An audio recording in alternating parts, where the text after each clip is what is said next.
산상설교 이제 30번째 마지막 시간입니다. 예수님께서 삼위에서 가르치신 모든 말씀의 그 최종적인 결론을 오늘 포함하고 있습니다. 우리 5장부터 시작했죠. 5장부터 시작된 모든 말씀들을 그 자리에 모인 무리들에게 전가하신 후에 결국은 자신의 말을 들은 이 무리들은 두 부류로 나누어질 것을 오늘 마지막에 예고를 하셨죠. 자, 그게 뭐죠? 말씀을 듣고 행하는 자와 행하지 않는 자로 나누어질 것이다 말했습니다. 이 시대의 그리스도인들이라면 원하든지 원하지 않든지 교회를 다니기 때문에 적어도 일주일에 한 번은 그 말씀을 꼭 전해 듣습니다. 이렇게 매주 말씀을 듣는 사람들이지만 그들의 삶 속에서 과연 그 들은 말씀이 적용되는 비율은 얼마나 될 것 같습니까? 정확히 그 비율을 우리가 계산하기는 불가능하겠죠. 하지만 예수님께서 말씀하신 그 비율을 통해서 우리가 어느 정도의 윤곽을 발견할 수 있을 텐데요. 저는 씨 뿌리는 자의 비율을 한번 살펴봤습니다. 그 씨 뿌리는 비율을 보면 씨가 뿌려지는 곳이 몇 군데입니까? 4군데죠. 길가와 돌짝밭과 가시밭길, 그 다음에 좋은 땅이었습니다. 이 가운데 말씀이 자신의 삶에 적용되어서 60배, 100배 막 열매를 맺는 곳은 한 군데뿐이었습니다. 4군데 뿌려졌지만 한 군데뿐이었죠. 이것을 보면서 말씀을 듣고 행하는 자, 말씀의 열매를 맺는 자의 비율은 결코 높지 않을 것이라는 것을 우리가 알 수가 있겠죠. 왜 말씀을 들은 자는 말씀을 듣기만 하면 안 돼요? 이렇게 물어보는 사람도 있습니다. 말씀을 들은 사람은 왜 말씀대로 행해야 할까요? 씨 뿌리는 비유를 들었던 제자들도 예수님이 같은 질문을 했어요. 왜 이런 말씀을 왜 합니까? 그랬더니 예수님이 하신 말씀이 이거예요. 시작. 하나님의 나라의 비밀을 아는 것이 너에게는 허락되어 있다는 거죠. 들으라는 거죠. 우리 신자들에게 말씀이 중요한 이유는 그것을 통해 보이지 않는 하나님 나라의 비밀을, 하나님 나라를 아는 것도 정말 감격스러운데 그 나라의 비밀까지 깨달을 수 있다고 말씀하시니 얼마나 그것이 복입니까? 우리가 말씀대로 살아가면 그래서 살아갈수록 그 사람의 삶은 어떻게 될까요? 이 땅을 본받는 사람이 아니라 하나님 나라를 본받고 하나님 나라의 시민과 같은 모습으로 날마다 변모해지는 것입니다. 그러므로 말씀을 듣고 행하는 자는 이 땅에 살지만 하나님 나라를 맛보는 사람이겠죠. 하나님 나라를 맛보며 하나님 나라에 지금 살아가고 있는 사람들처럼 살아갈 수 있는 그런 은혜를 누리게 되는 거죠. 이와 같은 놀라운 은혜와 복들이 말씀을 듣는 데서 그치지 않고 적극적으로 행하는 자에게 주어진다고 말씀하시는 거죠. 여러분과 저에게는 적어도 하나님 나라의 비밀을 아는 것이 허락되었다고 하시니 얼마나 이것이 감사한 일입니까? 다음 구절 해보세요. 너희 귀는 들음으로 복이 있도다. 아멘. 우리가 하나님의 말씀을 이렇게 주일에 모여서 정말 들을 수 있는 마음이 있는 것이 여러분 복이라니까요. 이미 우리는 복받은 자들입니다. 듣는 것 자체가 우리에게는 큰 은혜의 자비입니다. 그러므로 우리는 이 복을 어떻게 누려야 할지, 이 복을 누리기 위해서는 말씀을 그저 듣는 데서 멈추지 말고 아주 진지하고 깊이 있게 주시는 말씀을 깨달을 수 있어야 되겠죠. 묵상하며 그 말씀 마음 깊이 새겨 놓을 수 있어야 되겠죠. 그리고 그 깨달음으로 인하여 적극적으로 자신의 삶에 그 베레아 성도들처럼요, 말씀이 정말 그런가 하면서 우리 삶 속에 적용을 해봐야 되는 거죠. 그러나 말씀을 듣고 말씀을 들을 때는 할렐루야, 아멘, 아멘 이렇게 하지만 돌아가서는 절대로 행하지 않는 사람은 어떤 사람일까요? 은혜를 받는 사람이 아니라 헛된 은혜를 받는 사람과 같죠. 말씀을 행한다는 것은 구체적으로 어떤 의미일까요? 하나님이 정해주신 금지사항과 요구사항에 따라 우리가 순종하는 거죠. 하지 말라는 것과 하라는 것을 잘 구별하여 우리 삶 속에 실행하라는 거죠. 그런데 꼭 청개구리 같은 신자들이 있습니다. 하지 말라는 걸 하고 하라는 걸 하지 않습니다. 왜 청개구리 같은 신자들이 생기는 걸까요? 그 이유는 우리가 말씀을 기준 삼아 살아야 되는데 말씀의 기준을 자기 자신에게 맞추기 때문에 그렇습니다. 자기의 눈높이에서만 말씀을 들으려고 하니까 자신의 생각과 충돌하는 것이 많이 생기겠죠. 그러니까 충전할 때마다 이것은 안 돼. 이거 쳐내고 이것도 안 돼. 저거 쳐내고. 그러니까 하나님의 말씀을 지킬 수 있는 것이 없어지는 거죠. 정확하게 가시떨기에 떨어진 씨와 같습니다. 자, 가시떨기에 떨어진 이 밭을 어떻게 표현했습니까? 가시떨기에 뿌리 얻다는 것은 말씀을 들으나 세상의 염려와 죄의 유혹에 말씀이 막혀 다 막힌단 말이죠.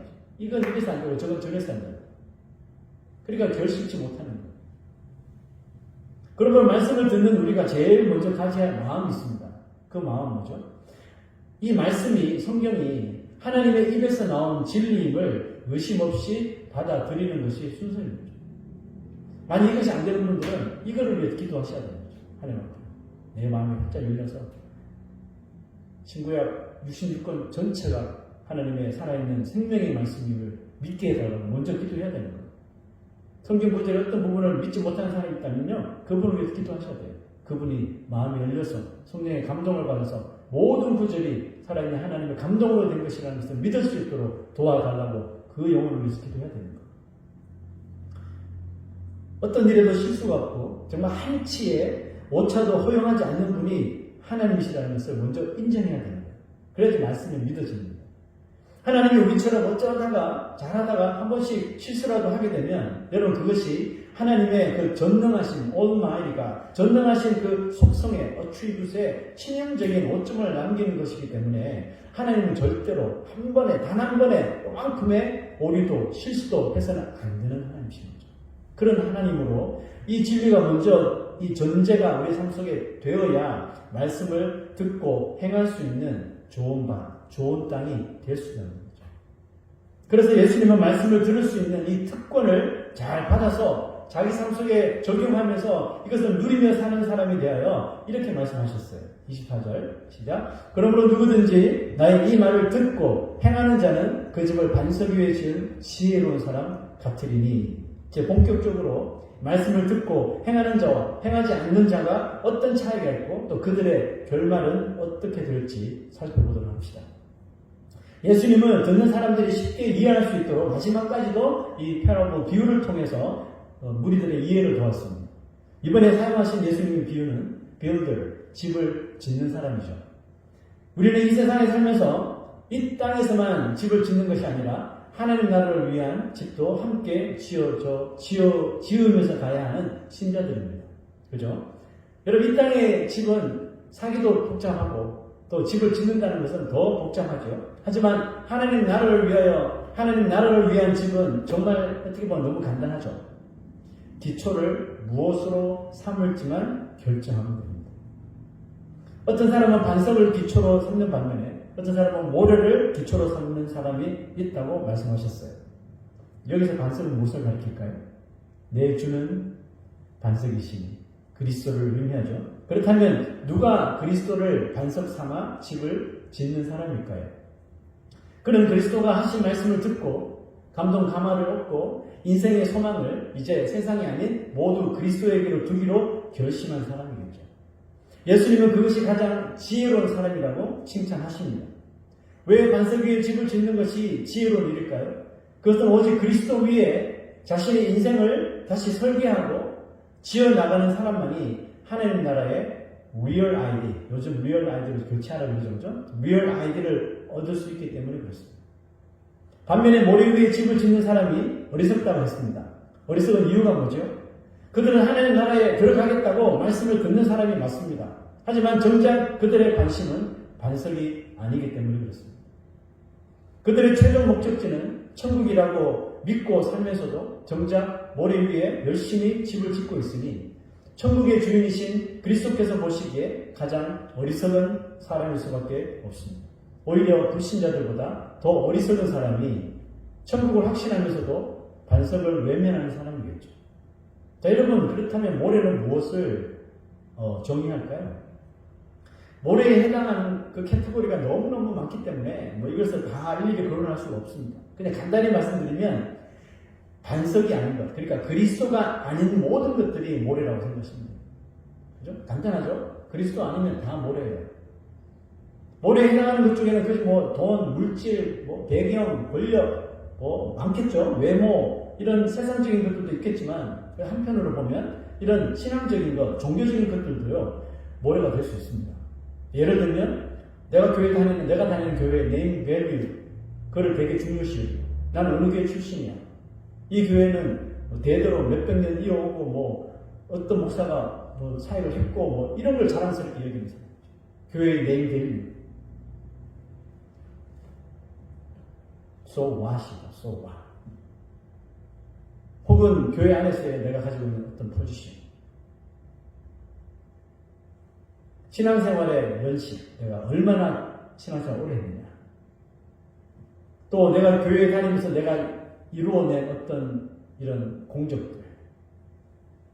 이런 것들도 자칫 신자들을 반석이 아닌 모래 위에 집을 짓도록 만들 수가 있습니다.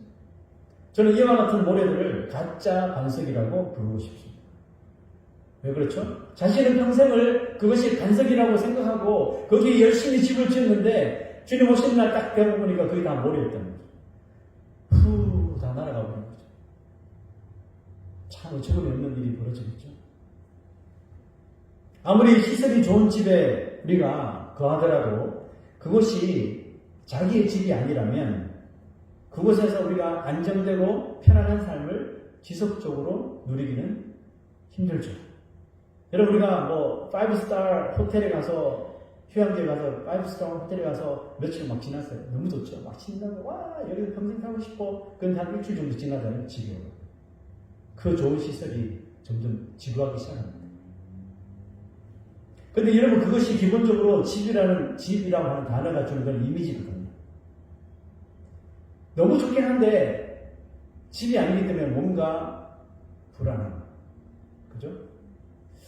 그 집이라는 이미지는 우리의 삶의 이런 레스트, 쉬는 것과 직결이 되잖아요. 그죠? 그래서 집 밖에서 일을 하거나 일이 끝나면 어디로 갑니까? 집으로 돌아오는 거죠. 또 타지에 다른 곳으로 여행을 가든지 출장을 가든지 방문을 하면 끝나면 어떻게 돼요? 곧바로 집으로 돌아오는 것입니다. 왜? 집에 와서 쉬고 싶거든요. 그래서 우리가 뭐 아무리 좋은 곳에 가서 여행을 뭐 일주일 동안 하고 돌아와도 대부분 하는 말이 그겁니다. 아, 집이 최고야. 그죠? 아우, 집이 최고야.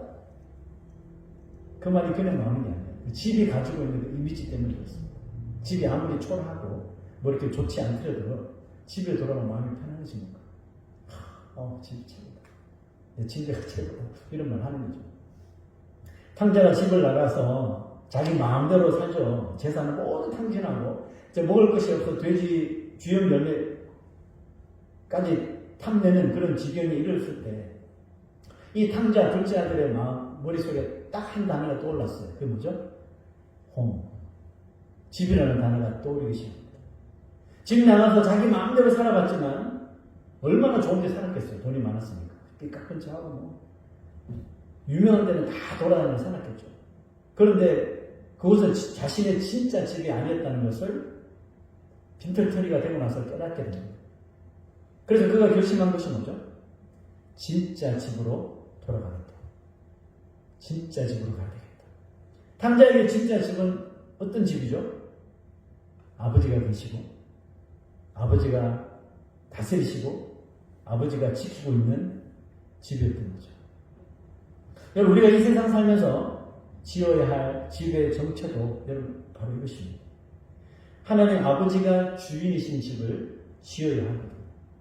그러므로 우리는 내가 짓고 있는 이 집의 주인이 하나님이신지 혹은 내가 지금 주인이 아닌가? 이것을 언제나 살펴보아야 하는데 그것을 알 수 있는 방법이 뭘까요? 그것을 알 수 있는 제일 좋은 방법은 이건데요. 25절. 비가 내리고 창수가 나고 바람이 불어 그 집에 부딪히듯. 이게 무슨 방법이죠? 하나님이 우리의 믿음을 연단하시고 우리의 믿음을 시험하실 때 주로 사용하시는 방법이 바로 비가 내리고 창수가 나고 바람이 불어 그 집에 부딪히듯 우리의 삶을 흔들어 버리는 거죠. 한번 삶이 흔들려졌을 적에 어떻게 행동하고 어떻게 반응하는지 보고 하나님 그것을 믿음을 인정해 주시든지 가짜 믿음이라고 발표해 주시는 거죠. 탕자는 아버지 집을 나와서 홀로 집을 짓고 살았습니다. 처음에는 너무 좋았죠. 간섭하는 사람도 없고 잔소리하는 사람도 없고 그냥 자기가 주인이 되니까 자기 마음대로 살게 되니 너무너무 자유롭고 좋아. 근데 진작 좀 나올걸. 진작 내가 주인 돼서 혼자 살걸. 너무 좋은데. 그런데 영원할 것만 같았던 자신의 집이 어느 날 갑자기 흔들리기 시작합니다. 왜? 돈 다 떨어졌죠. 친구 떠나죠. 주인은 빨리 반값 내라 그러죠. 점점 집이 흔들리기 시작합니다. 그의 잔잔하던 인생에 비가 내리고 바람이 불자 견디지 못하고 막 이리저리 요동치더니 결국 무너져 내렸어요. 오늘 성경 말씀 보니까 무너짐이 심하더라 그랬죠. 이 탕자는 완전 바닥까지 내려간 거죠. 왜? 돼지와 동급까지 갔으니까. 무너짐이 엄청 심해진 거예요. 처음에는 그 이유를 몰랐는데 나중에 집이 완전히 무너진 후에 알게 된 것이 뭐예요? 내가 지은 그 집에 기초가 없었더라는 거죠. 그냥 막 짓기에 바빴다는 거죠. 이렇게 짓고 저렇게 이쁘게 짓고 저렇게 짓고 막 했는데 기초가 없이 지은 거예요. 탕자가 깨달은 그 기초가 뭐죠? 결국 아버지의 존재였어요. 아버지가 없는 집을 지었던 거죠. 모래에 짓는 집은 이와 같다고 생각합니다. 평소에는 너무나도 멀쩡하고 남들이 보기에 부러워하는 집입니다. 그런데 인생의 바람이 거세게 몰아치면요, 기초가 없는 모래 위의 집은 견딜 수가 없어요. 무너짐이 점점 더 심해지는 겁니다.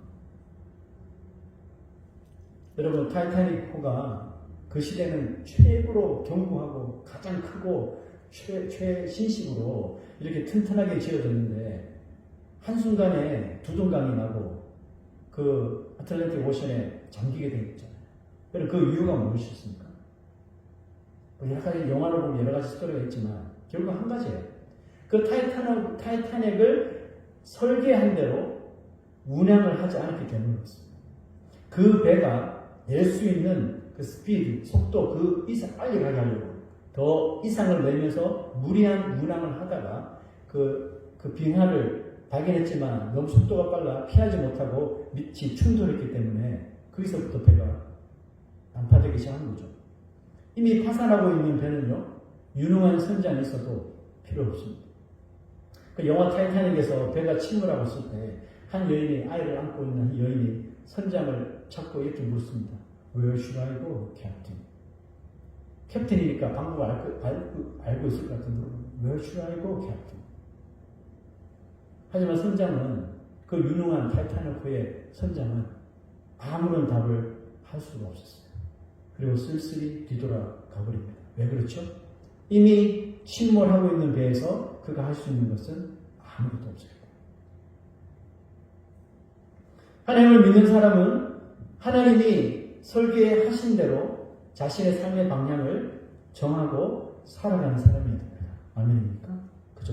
그 전까지는 하나님을 몰랐을 때는 내 마음대로 내 인생을 설계해 나갔지만 하나님을 알고 하나님을 믿은 이후부터는 하나님께서 이미 내 삶이 하나님의 설계도 안에 있었네. 이것을 깨달았다면 이제 그때부터는 하나님이 설계하신 방향대로 살아야 됩니다. 그게 믿는 사람입니다. 하나님만이 인생이라는 우리 집의 아버지요 주인이심을 믿어야 돼요.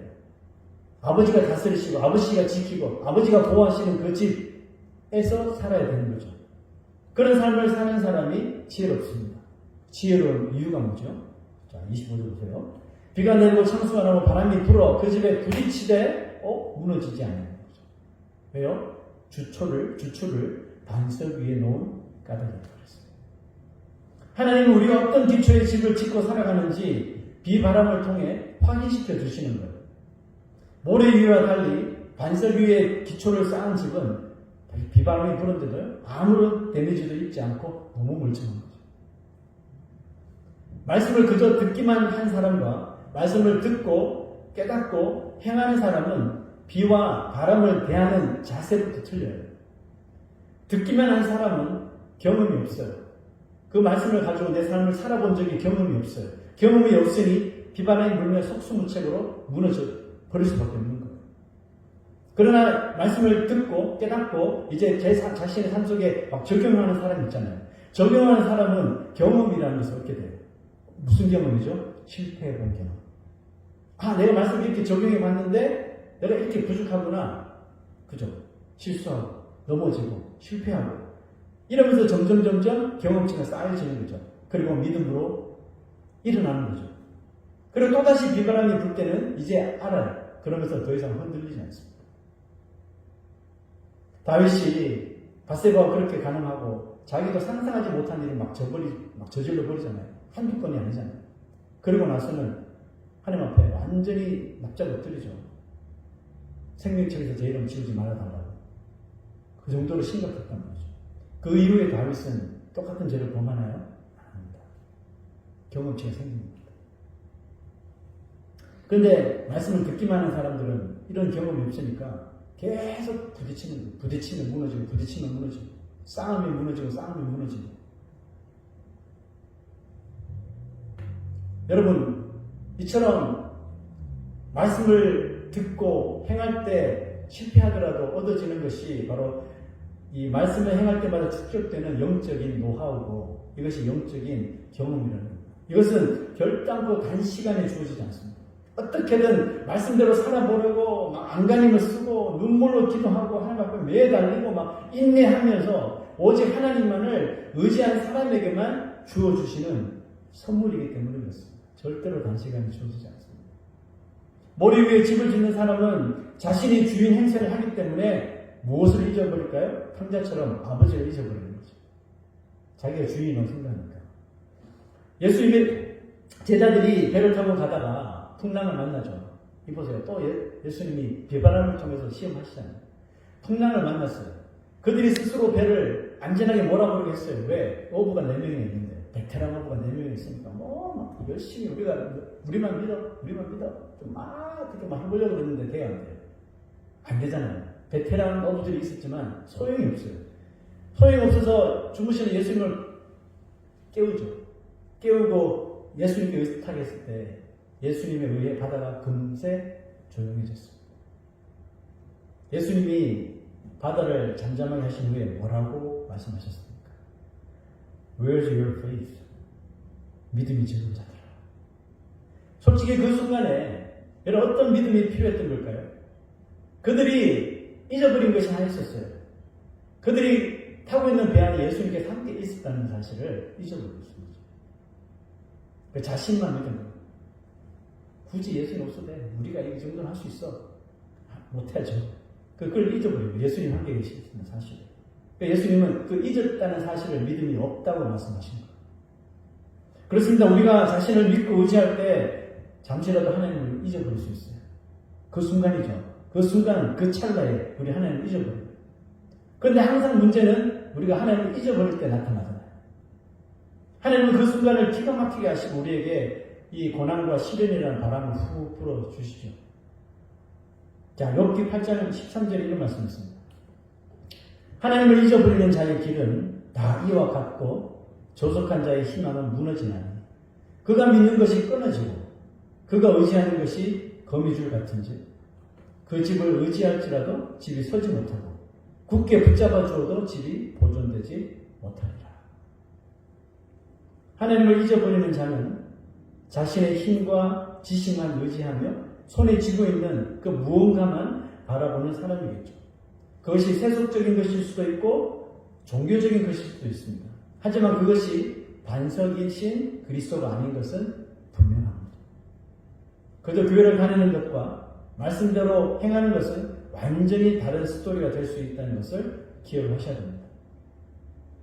우리가 정말 지금까지 예수 믿으면서 교회 다니면서 수없는 말씀을 드렸지만 만약 우리의 삶 속에 전혀 그것을 적용보지 못하고 살고 있다면 미안하지만 우리는 신앙적인 모래 위에 집을 짓고 있는 사람인 거예요.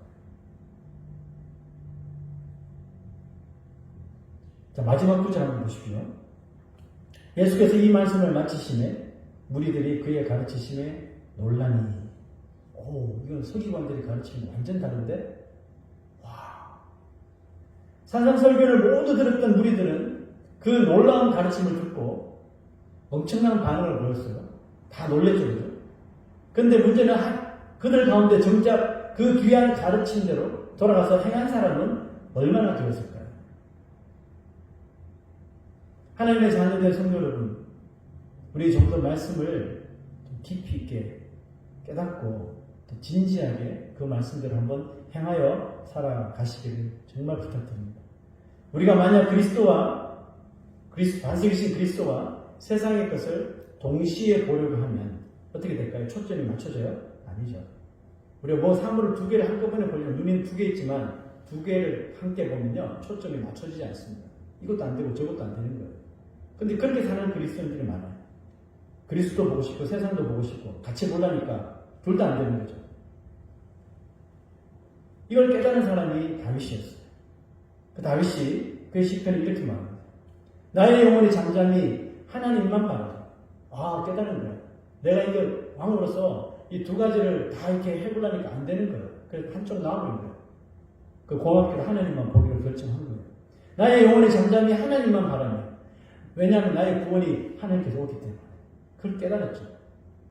그래서 이렇게 이야기합니다. 오직 그만이 나의 반석이시오. 오직 나의 구원이시오. 오직 그만이 나의 요새이시니. 마지막 구절 보세요. 내가 크게 흔들리지 않는다. 흔들릴 수는 있어요. 흔들릴 수는 있어요. 그러나 완전 무너질도록 흔들리지 않는다는 거죠. 왜? 내가 주님이 나의 구원자 되시고 반석이시라 나왔기 때문에. 여러분 이런 믿음이 우리에게 있어야 되지 않을까? 어렵고 힘들어도 자신이 기초가 되려고 하지 마십시오. 내가 짓는 집의 기초는 반석이신 그리스도가 되어야 됩니다. 그리스도가 우리 인생의 기초가 되게 하십시오. 거친 바람과 또 세상의 파도가 날 향해 와도 반석과 같은 믿음으로 분명히 우리는 요동치 않게 될 것입니다. 조금 요동하더라도 우리가 크게 흔들리지 않고 다시 오뚜기처럼 믿음이 올바로 설 수 있을 줄로 믿습니다.